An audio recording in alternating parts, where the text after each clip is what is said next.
സംവിധാനത്തിൽ കഴിഞ്ഞ 1.5 പതിറ്റാണ്ടിനിടെ ഉണ്ടായ വെള്ളി നക്ഷത്രം എന്നൊക്കെ വിളിക്കാവുന്ന അത്ര ശോഭയുള്ളയാളാണ് ജസ്റ്റിസ് DY ചന്ദ്രചൂഡ്.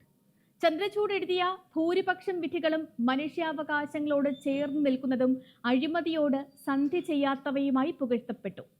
സുപ്രീം കോടതിയുടെ ചരിത്രത്തിലെ മികച്ച വിധികൾ എടുത്താൽ അതിൽ മുൻനിരയിൽ ജസ്റ്റിസ് ചന്ദ്രചൂഡിന്റെ 1 ഡസൻ വിധികളെങ്കിലും ഉണ്ടാകും. എന്നാൽ ജസ്റ്റിസ് ചന്ദ്രചൂഡിന്റെ വീട്ടിൽ പ്രധാനമന്ത്രി എത്തുന്നതിനെ എങ്ങനെയാണ് ന്യായീകരിക്കുക? വിവാഹമോ വീട് താമസമോ മരണമോ ഒക്കെ ഉണ്ടാകുമ്പോൾ സന്ദർശിക്കുന്നത് പോലെ ലളിതമാണോ ഒരു പൂജയ്ക്കായി പ്രധാനമന്ത്രി എത്തുന്നത്? സ്പോട്ട്ലൈറ്റ് ആരംഭിക്കുന്നു ചീഫ് ജസ്റ്റിസിന്റെ വീട്ടിലെ PM ആരാധന. ചീഫ് ജസ്റ്റിസ് ചന്ദ്രചൂഡ് കൃത്യം 60 ദിവസം കഴിഞ്ഞാൽ വിരമിക്കുകയാണ്. അതിനു മുൻപ് ചീഫ് ജസ്റ്റിസ് നേതൃത്വം നൽകുന്ന ബെഞ്ചിലും ഭരണഘടനാ ബെഞ്ചിലും ഒരു പിടി ശ്രദ്ധേയമായ കേസുകൾ പരിഗണിക്കാനുണ്ട്. വിരമിച്ചതിനു ശേഷം സുപ്രീം കോടതി ചീഫ് ജസ്റ്റിസുമാർ പല പദവികളിൽ എത്തുന്നത് നമ്മൾ കാണാറുണ്ട്. മനുഷ്യാവകാശ കമ്മീഷനും നിയമപരിഷ്കാര കമ്മീഷനും ഉൾപ്പെടെയുള്ള നിയമനങ്ങൾക്ക് പുറമെ കേരള ഗവർണറായ മുൻ ചീഫ് ജസ്റ്റിസ് P സദാശിവത്തെയും നമ്മൾ കണ്ടതാണ്. നവീകരണവാദിയായി ആഘോഷിക്കപ്പെടുന്ന ചീഫ് ജസ്റ്റിസാണ് ചന്ദ്രചൂഡ്. വ്യക്തി സ്വാതന്ത്ര്യത്തിൽ മാത്രമല്ല മറ്റ് ഭരണഘടനാ വിഷയങ്ങളിൽ കൂടി ചേർന്ന് 68 വിധിന്യായങ്ങൾ ജസ്റ്റിസ് DY ചന്ദ്രചൂഡ് എഴുതിയിട്ടുണ്ട്. സ്വകാര്യതയെ ഉയർത്തിപ്പിടിച്ച 9 അംഗ ബെഞ്ചിനായി എഴുതിയ 2017 വിധി മാത്രം മതി ചന്ദ്രചൂഡിന്റെ ആ നവീകരണ ആശയങ്ങൾ മനസ്സിലാക്കാൻ. ഹാദിയയ്ക്ക് അനുകൂലമായി വിധി എഴുതിയതും വ്യക്തി സ്വാതന്ത്ര്യത്തിന് കിരീടം നൽകുന്നതായിരുന്നു. പക്ഷേ രാജ്യത്തിന്റെ പ്രധാനമന്ത്രി ആ വസതി സന്ദർശിച്ചതിനു പിന്നാലെ സംശയാസ്പദമായ വിധികളുടെ ഒരു ഘോഷയാത്രയാണ് സമൂഹ മാധ്യമങ്ങളിൽ ഉയർന്നു വരുന്നത്. ഇലക്ടറൽ ബോണ്ട് കേസിൽ വിധി എഴുതിയ ജസ്റ്റിസ് ചന്ദ്രചൂഡ് തന്നെ കോടതി മേൽനോട്ടത്തിലുള്ള അന്വേഷണം ആവശ്യപ്പെട്ടുള്ള ഹർജികൾ തള്ളി. ഭീമ കൊറേഗാവ് കേസിൽ കേന്ദ്ര സർക്കാരിനെ തുണച്ച വിധിയും വിവാദത്തിലായി. അയോധ്യ ഭൂമി ഹിന്ദു വിഭാഗത്തിന് മാത്രമായി കൊടുത്ത വിധിയിലെ പങ്കാളിത്തവും ചോദ്യം ചെയ്യപ്പെട്ടു. ആഭ്യന്തരമന്ത്രി അമിത്ഷാ ആരോപണ വിധേയനായ സൊഹ്റാബുദ്ദീൻ വ്യാജ ഏറ്റുമുട്ടൽ കേസിൽ ജസ്റ്റിസ് ലോയയുടെ മരണത്തിൽ അന്വേഷണം വേണമെന്ന ആവശ്യം തള്ളിയതും ജസ്റ്റിസ് ചന്ദ്രചൂഡ് തന്നെയാണ്. അങ്ങനെ നവീകരണവാദത്തിന്റെ നിരവധി വിധികൾ ചൂണ്ടിക്കാണിക്കപ്പെടാനുള്ളപ്പോഴും വിമർശിക്കപ്പെട്ട വിധികളും ജസ്റ്റിസ് ചന്ദ്രചൂഡിൽ നിന്നും ഉണ്ടായിട്ടുണ്ട്. ഈ പശ്ചാത്തലത്തിൽ കൂടിയാണ് പ്രധാനമന്ത്രി ചീഫ് ജസ്റ്റിസിന്റെ വസതി സന്ദർശിച്ചത് വലിയ ചർച്ചയാകുന്നത്. സുപ്രീം കോടതിയുടെ ഫുൾ കോർട്ട് 1997 അംഗീകരിച്ച പെരുമാറ്റച്ചട്ടമാണ് ഇപ്പോൾ ന്യായാധിപന്മാർക്ക് ബാധകമായിട്ടുള്ളത്. അതിന്റെ 1ാമത്തെ നിർദ്ദേശം തന്നെ ശ്രദ്ധേയമാണ്.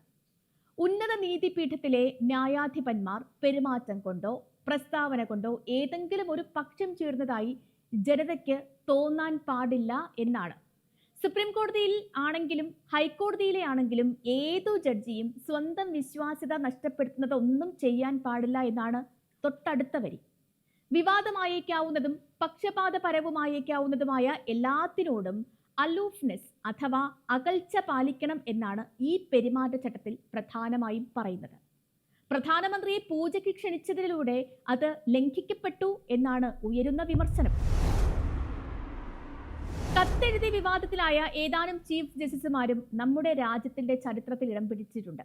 നെഹ്റു ഇന്ത്യയുടെ അന്തസ് രാജ്യാന്തര തലത്തിൽ ഉയർത്തിയെന്ന് 1953 കത്തെഴുതിയ ബോംബെ ഹൈക്കോടതി ജഡ്ജി MC ചഗ്ലയുണ്ട്.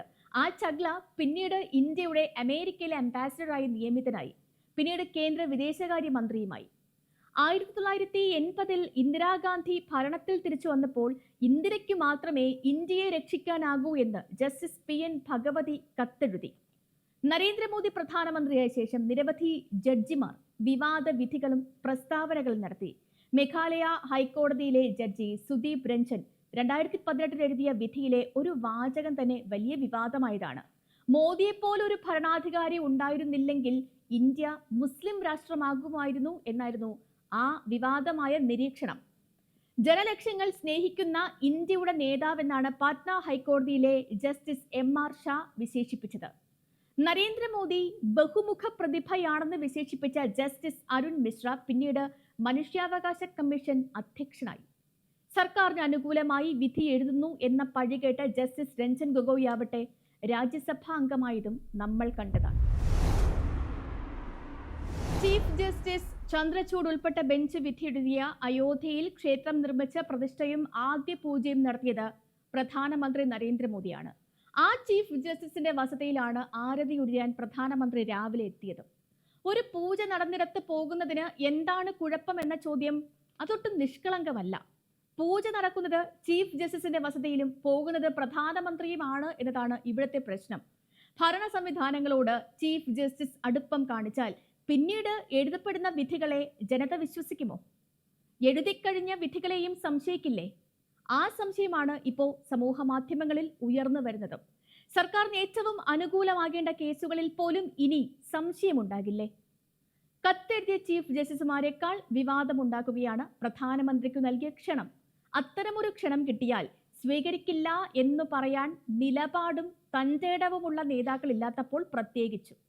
നീതി ഇങ്ങനെ സംശയത്തിലാക്കരുത് എന്ന് മാത്രം പറഞ്ഞുകൊണ്ട് ഇന്നത്തെ സ്പോട്ട്ലൈറ്റ് പൂർണ്ണമാകുന്നു. നാളെ മറ്റൊരു വിഷയവുമായി വീണ്ടും.